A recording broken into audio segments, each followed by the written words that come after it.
அந்த இதில் மஞ்சள் பார்த்தீங்கன்னா என்னுடைய வண்டி வேறு ரிப்பேர் ஆயிடுச்சு. அந்த வீடியோ கூடிய சீக்கிரம் வரும். அதையுமே வந்து செக் பண்ணி பாருங்கள். என்ன ஆச்சுன்றது ஒரு பெரிய ஃபுல் டீட்டெயிலாக நான் உங்களுக்கு வந்து சொல்கிறேன். ஸோ இது மாதிரி எது தொட்டாலும் ஏதோ ஒரு ப்ராப்ளம், என்ன பண்ணாலும் ஏதோ ஒரு ப்ராப்ளம், எதுக்கு எல்லாத்துக்கும் ஏதோ ஒன்று சொல்கிறேன். மென்டல் ப்ரெஷரை ஒன்றுமே முடியல. அது அவ்வளவுதான், டைம் முடிஞ்சது. ஸோ கொஞ்சம் டைம் எடுத்துட்டேன் எனக்கோசம். இப்போ திருப்பியுமே வந்து பழைய மாதிரி வீடியோ போட்டுடலாம். நீங்கள் நினைக்கலாம் இதெல்லாம் ஒரு ப்ராப்ளமாடான்னு சொல்லி.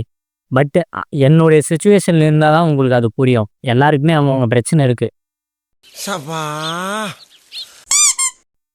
ஸோ புரிஞ்சுக்கோங்க. நிறைய மக்கள் வந்து சப்போர்ட் பண்ணாங்க என்னோட இன்னொரு ஐடியில்.